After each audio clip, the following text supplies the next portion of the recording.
My name is Joanna Swash. I am the CEO at Moneypenny here. We're based in North Wales. We have about 800 people here, 100,000 square foot, also an office in Atlanta in the States. And what we do is very simple. We look at telephone calls, live chats, and other digital communication forms for about 25,000 different clients of all sizes in the UK and more in the States.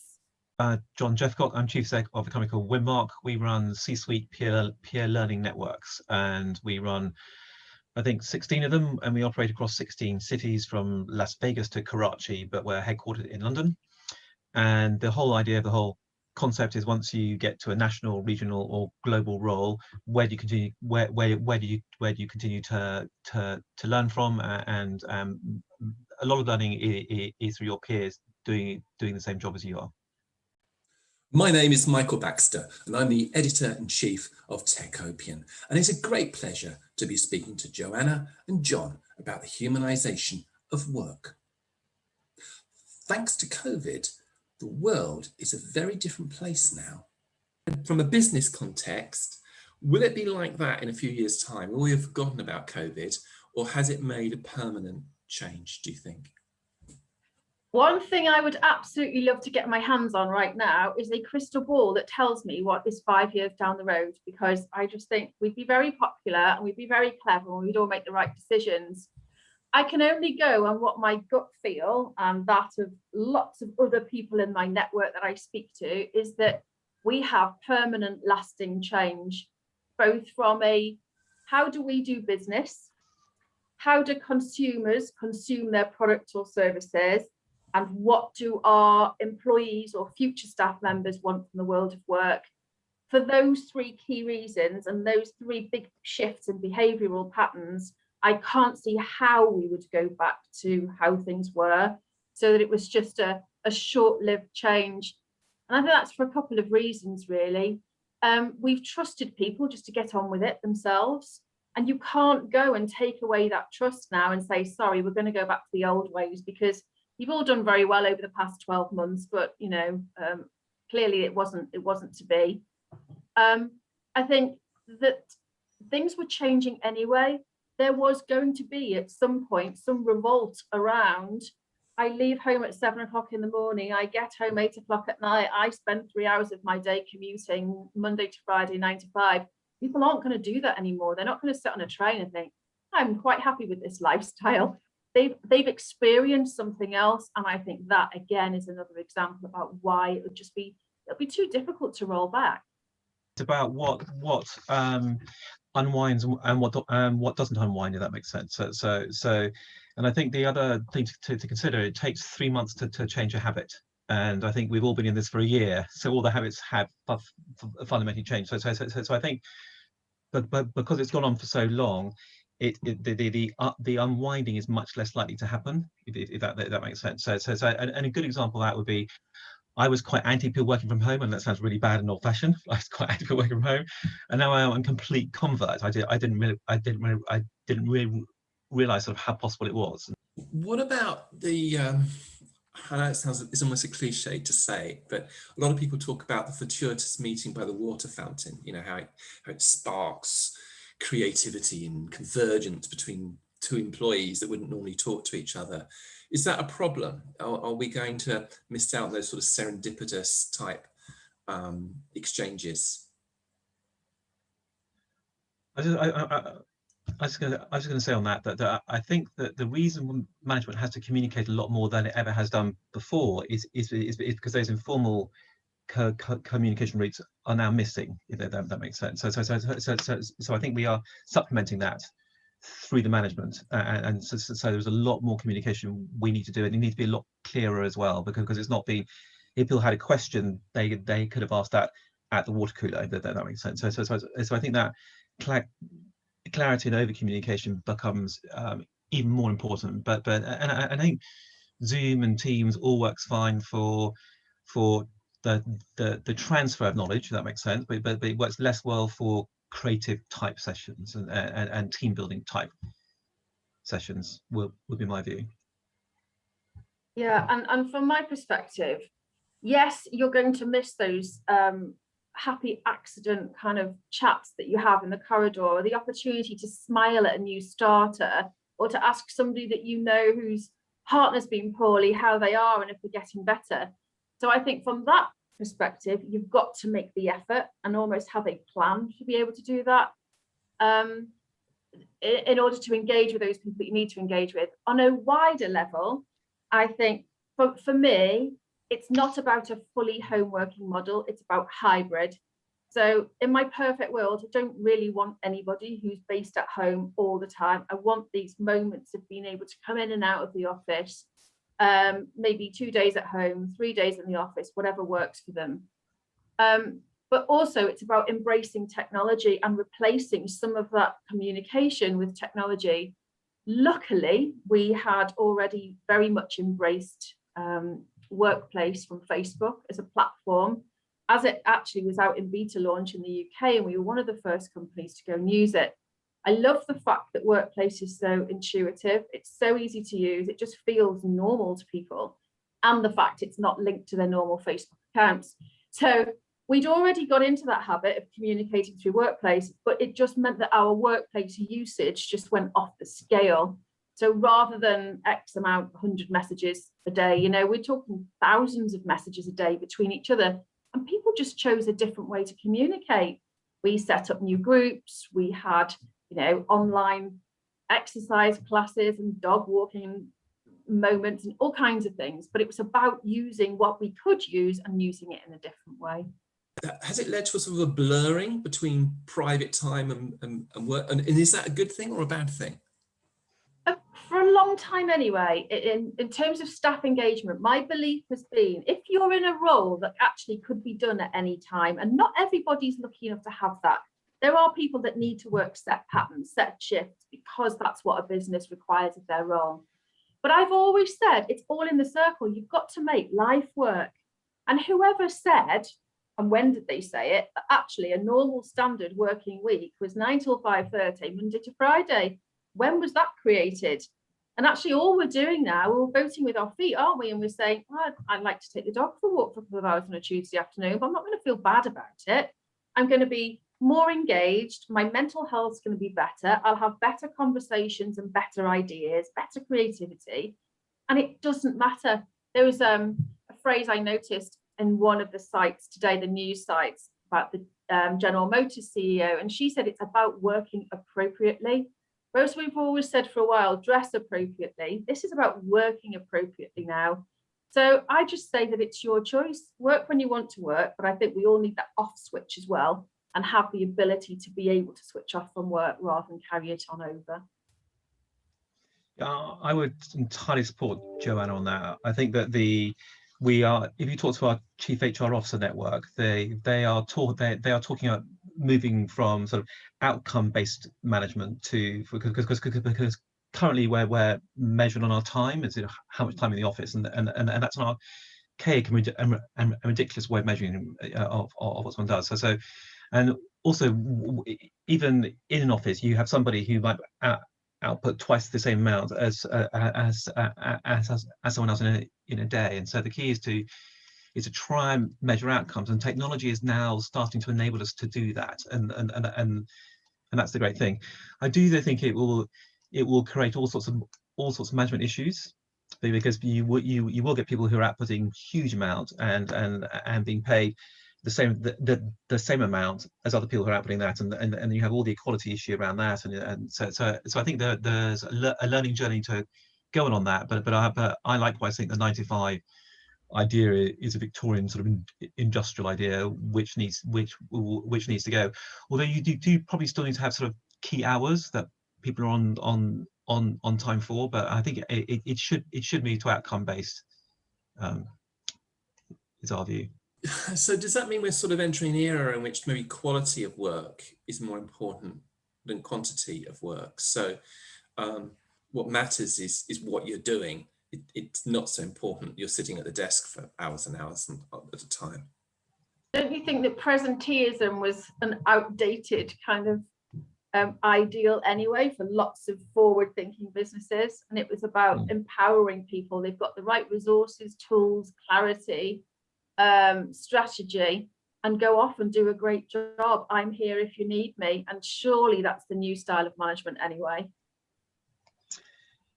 Yeah, and I think one of the fundamentally issues and a point of potential conflict in the future is all this stuff. Working from home works if you work in an office and you're computer based. It doesn't work if you're a postman or you work at Sainsbury's. And so you do get that.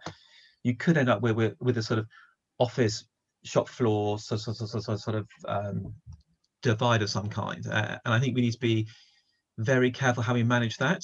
So it's absolutely fine for us because our entire company is PC based, if that makes sense. But if I was running a sandwich shop chain, it would be entirely different because it has to open a certain time. People have to be present, and it has to close at a certain time. We need a certain number of people there every day. But the people behind the scenes, like the finance function, can actually work remotely from home, and then you get a inequality which was already, there was already a bit of friction there already. If that makes sense. So that's just going to exacerbate that, and it'd be interesting, I guess, from Joanna's business on because she, in a way, she provides part of that support, I guess. Yes, so there's two elements there that kind of resonate for me. First of all, is that we're really finding, and lots of other businesses are as well, they're finding that there is a big divide between different cohorts of people. In general, I know we can't be too generalist, but in general, the younger generation want to be in the office all the time. It's their social life, they get out of the house, they might not be living in the right environment to work at home, or they're living with their parents, whatever, might have very young children. So younger people would rather come to the office. Where potentially there is an opportunity for a divide at that point is that you'll get the younger people wanting the jobs that actually can't be done at home. And then there is a shift over a lifetime, isn't there? To actually, maybe because it suits my lifestyle now, actually I need to be looking for jobs that are home-based instead. And I think from an employment perspective, that adds an extra level of complexity in for employers, because we have to be appealing to all different kinds of people.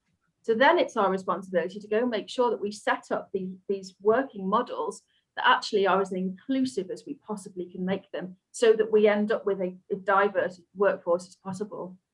Can we talk about ego for a moment? Because I mean, I think I've known people in business sometimes, and you know, they come into their room, but their ego enters the room several minutes beforehand. You know, and I think I read a document that you said that there's no more room for ego.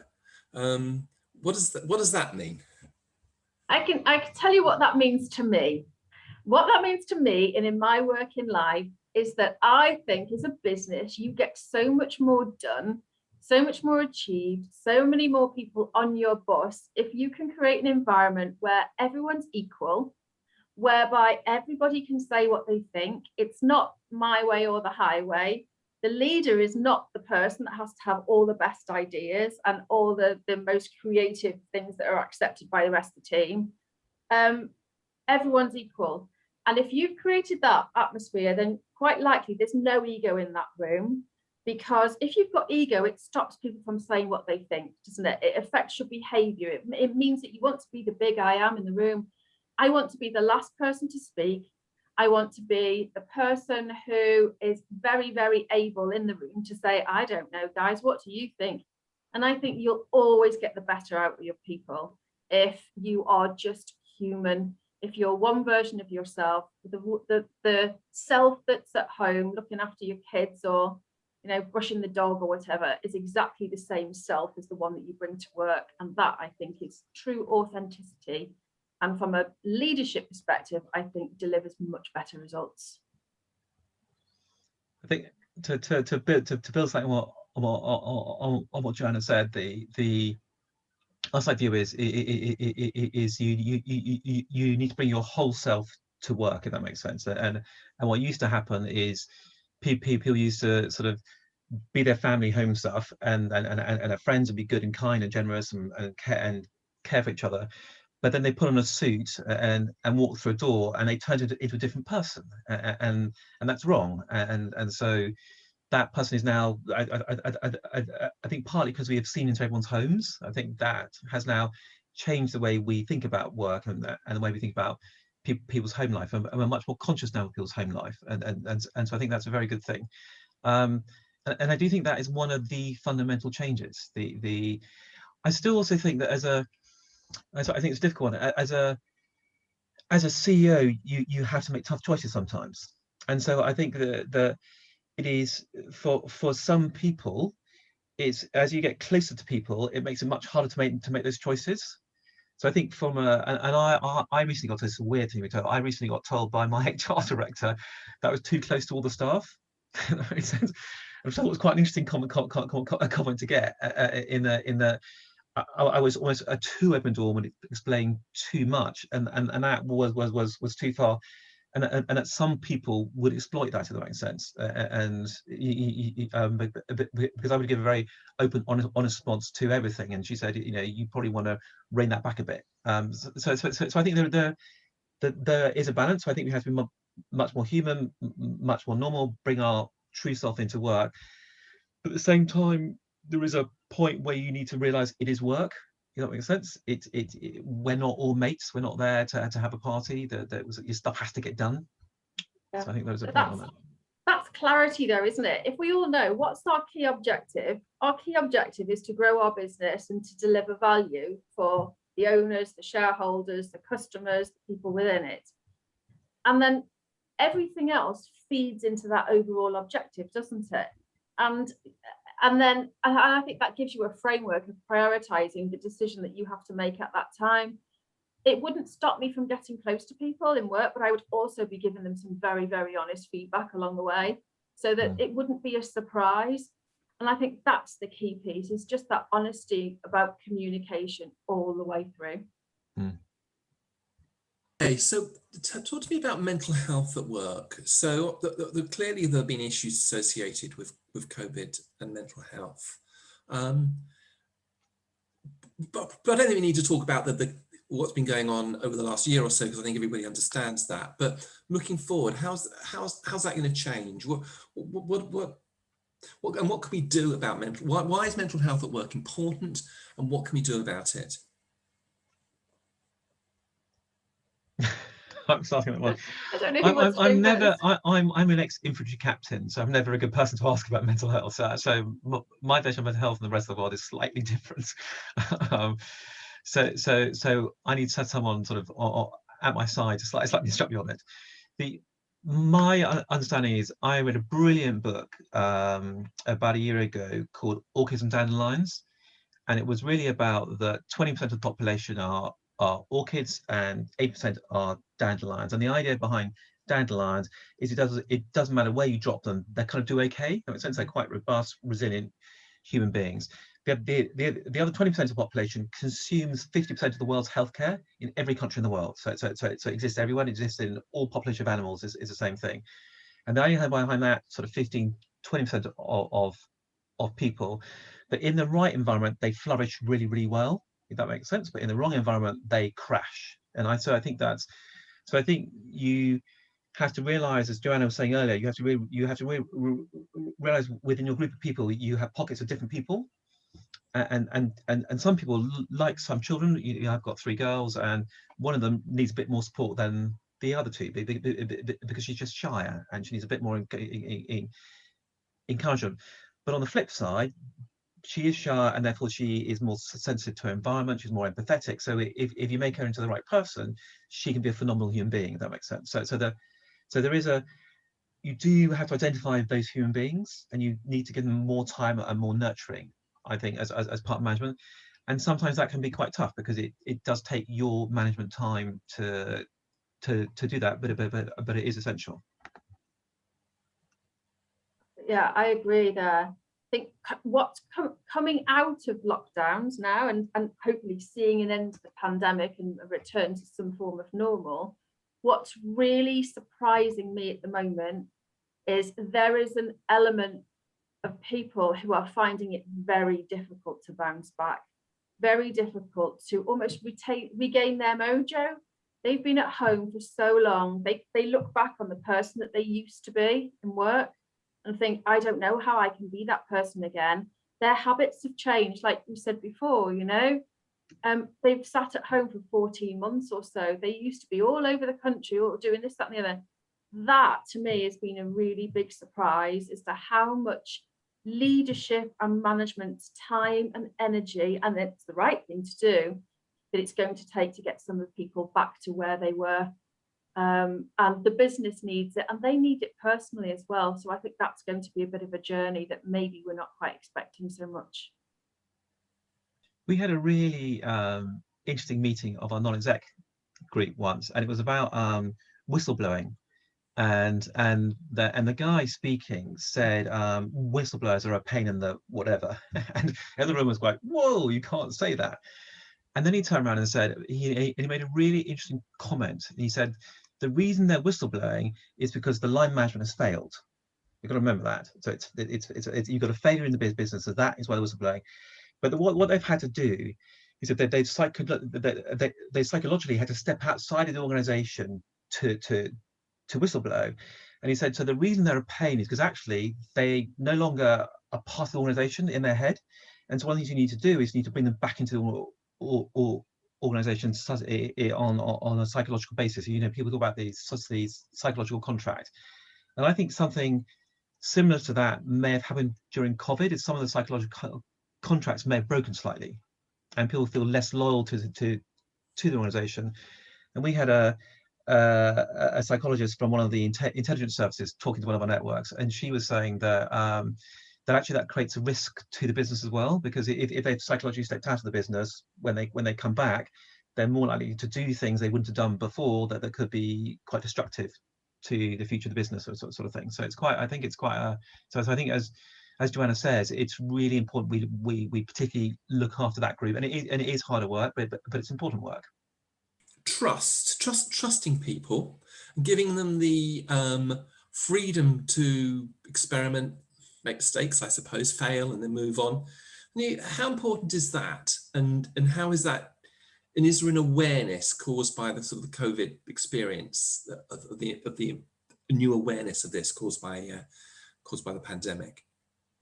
I've always been very, very aware of trust in the business, both for how we look after our people, but also the level of trust that our clients have to have in us, with no foundation of a relationship, to divert their phone calls to us so that we can represent their brand and say whatever we like to their callers, to give us the code for their website so that we can reply to a live chat. That trust is absolutely just so precious to us.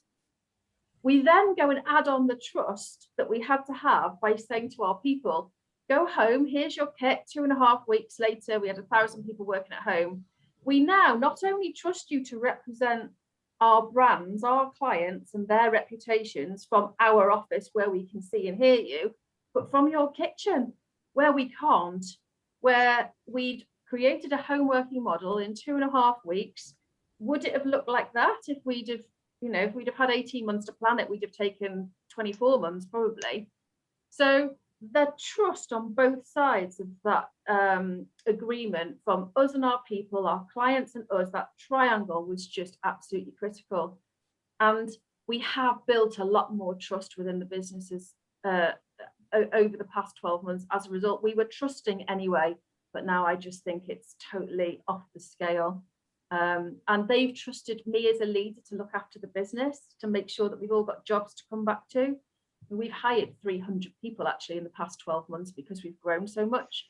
So they've trusted that leadership that we would actually go and do the right thing for the business and the right thing for them.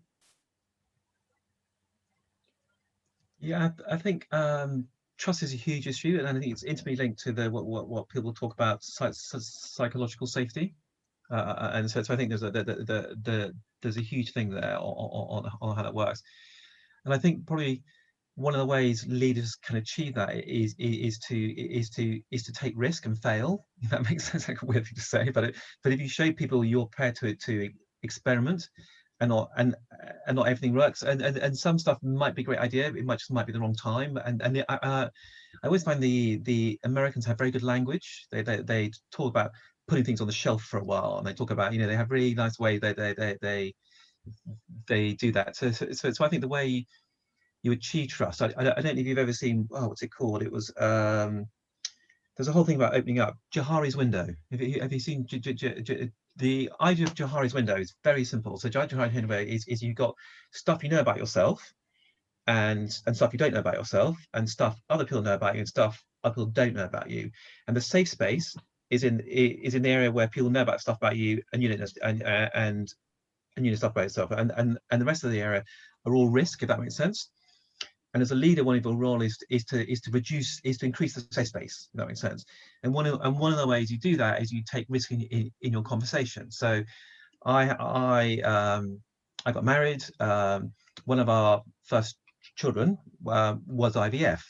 And when I say that, I give permission for everyone else to talk about IVF. And I've gone to parties, I'm 53 now, I've gone to parties, and I've mentioned that to people who've just gone, oh my God, I've just been through 3 rounds, I've just got, as it opens up. So I think it's very important to develop trust. You need to take risk in conversation to an extent, and to open yourself up, be more humble and honest.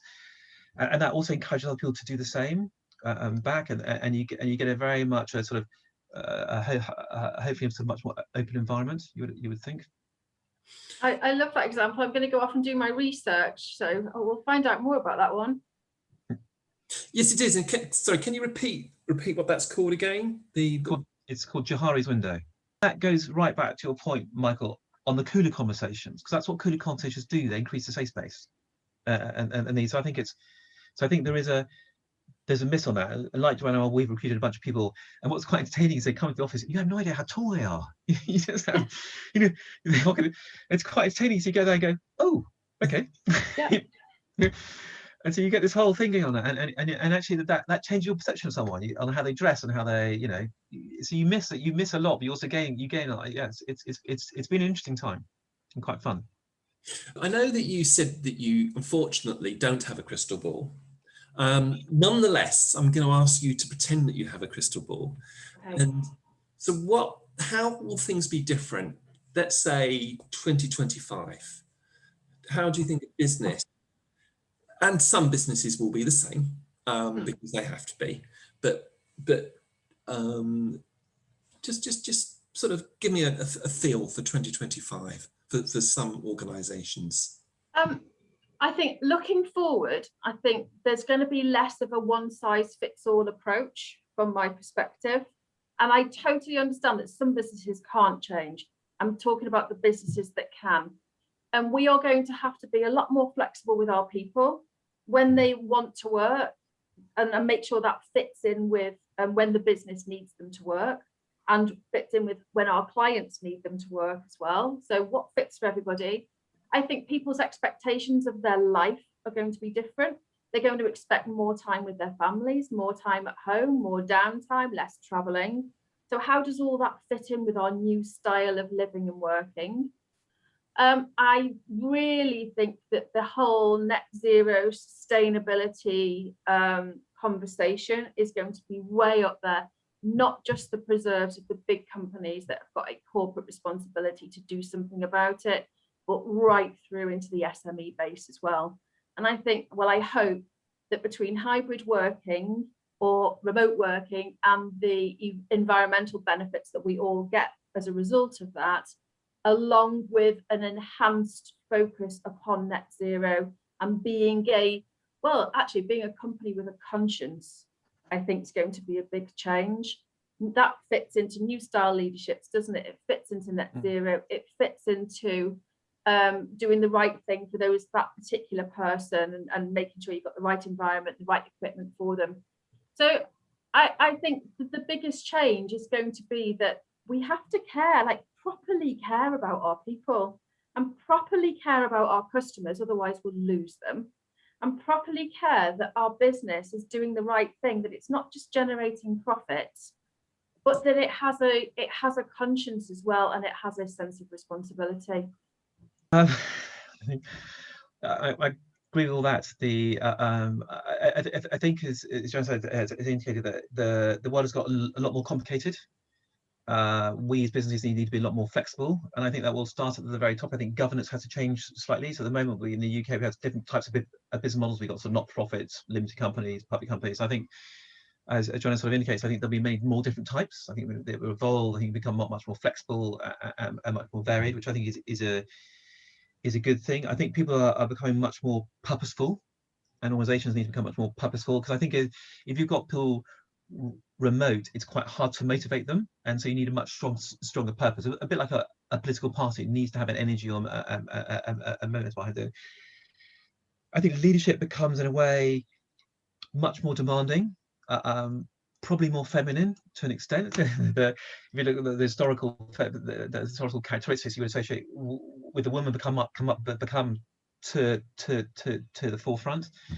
I think HR is going to have a massive job, because it's all falling on HR's seat. All this stuff is going to fall on the HR seat. So the HR directors are going to have to be superb. And I spoke to the HR director yesterday, and she had a fantastic brain. You can tell by the speech she was thinking out. She was really good. But not all HR directors are at that level. So I think there's a whole wave of kind of that whole sector needs to really up its game, I think, to extent to deal with the flexibility, to deal with the complexity, to deal with the legal issues that come with that. A simple thing which I've now sorted out in our tax director network. We had this conversation. If you've got some remote working for a UK company and they've gone home to Spain, after how long does Spanish employment law start to kick in, and then where do they pay tax? So all this sort of stuff needs to be sorted out, and there's a lot of complexity in that. But I also think what will happen is a lot of this stuff will get automated and captured by AI, and people will have strict models. So I think that will be done quite quickly, to be honest. And then I think people will have much better lives. I guess my children will have a much I hope fuller life, or less regimented life than maybe we have. So a lot of companies, well, I think all companies these days, publicly listed companies, when they announce their results and they have their annual report, they have a great big section, ESG, environmental, social and governance. And they go on and on about this.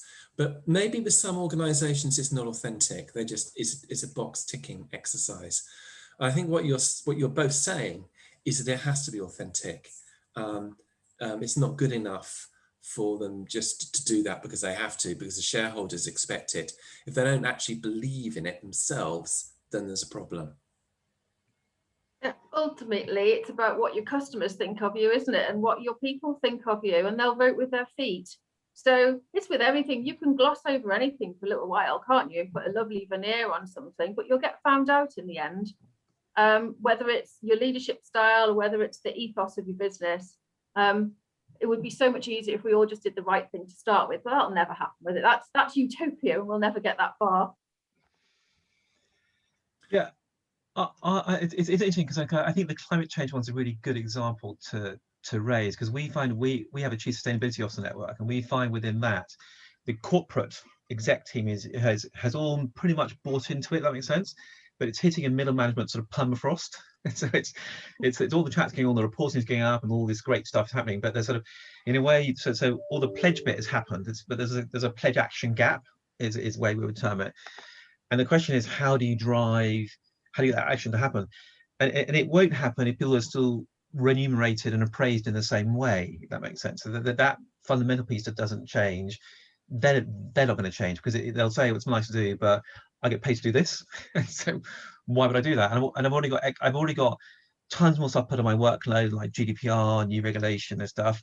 And I don't have the, when you want me to do more stuff, you're basically taking time out of my personal life.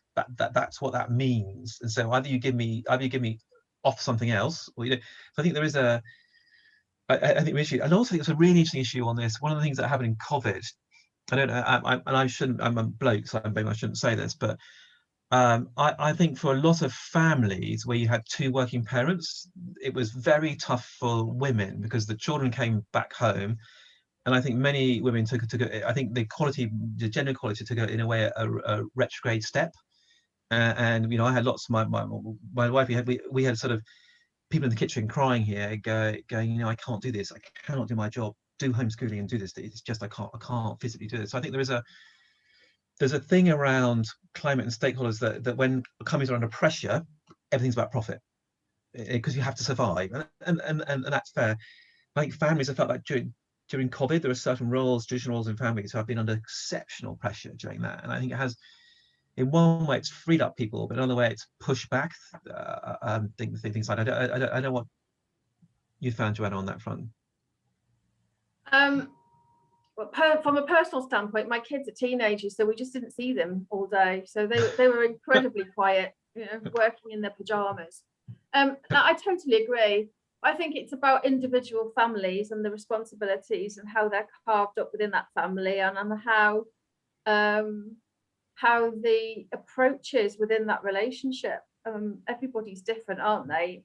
But yes, I think on the whole, it's absolutely correct that women have had the sharper end of the stick in terms of taking on the homeschooling, making sure there's food in the cupboard. And these kids, when they're home all day, they don't half eat their body weight, don't they, through the cupboards? It's like locusts.